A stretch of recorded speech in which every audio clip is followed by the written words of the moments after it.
New reporting on that devastating crash. TJ Holmes starts us off near the scene of the crash in California with the latest. Good morning, TJ.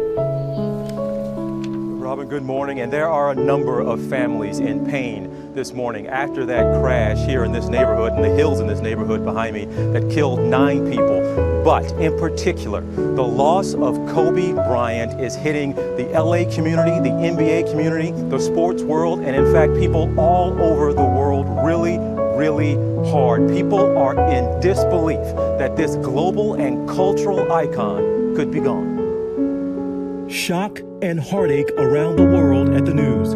Kobe Bryant, dead at 41 years old, killed Sunday when the helicopter he was in crashed in the hills of Calabasas, California. Also on board, his 13-year-old daughter, Gianna, and 7 others on their way to Kobe's MAMBA Sports Academy in Newbury Park for Gianna's basketball game. Kobe was expected to coach. This photo was taken at the gym filled with kids who had been awaiting Kobe's arrival. They kneeled on the court upon hearing the news. Kobe's helicopter took off from Orange County just after 9 a.m. for what was expected to be a short trip. But at 9:45 a.m., tragedy. The helicopter crashed into the foggy hills. Visibility 2.5 miles with haze, ceiling 1,100 overcast, temperature 122.8. Before the crash, the LAPD grounded all police helicopters, saying weather conditions did not meet the standard for flight. Though it's unclear if weather played any role in the crash.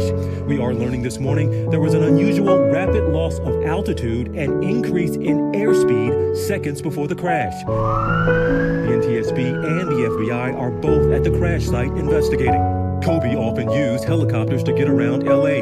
Here he is in 2016, even regularly taking his own helicopter to home games during the NBA season. He loved being in that helicopter. He certainly was never really concerned about it. For him to be gone, particularly through these means, is incredibly tragic.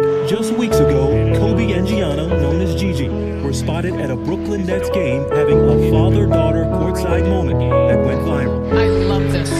Fans showed love for Kobe at the Staples Center, and tributes continue to pour in for the man his fans lovingly call the Black Mamba. Kobe Bryant has hit a shot at the buzzer! Former teammate Shaquille O'Neal tweeting, "There's no words to express the pain I'm going through with this tragedy of losing my niece Gigi and my brother. I'm sick right now." And Magic Johnson called Kobe the greatest Laker of all time. During Sunday's games, players paid tribute, many of them holding back tears. The San Antonio Spurs and the Toronto Raptors among many of the teams who took a 24-second violation at the start of the game to honor Kobe, who famously wore number 24. The NFL Pro Bowl also quickly turned into a tribute.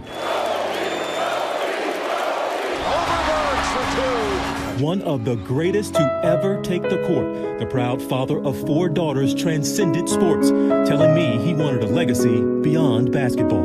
That's been what we do. That's not who we are. We've all been something more outside of our craft. And we look forward to continuing to grow and continue to evolve as people.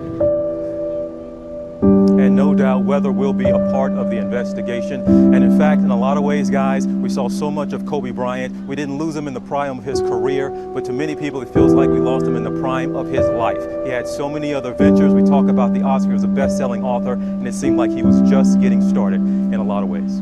In so many ways. TJ, thank you. So many ways. Hi everyone, George Stephanopoulos here. Thanks for checking out the ABC News YouTube channel. If you'd like to get more videos, show highlights, and watch live event coverage, click on the right over here to subscribe to our channel, and don't forget to download the ABC News app for breaking news alerts. Thanks for watching.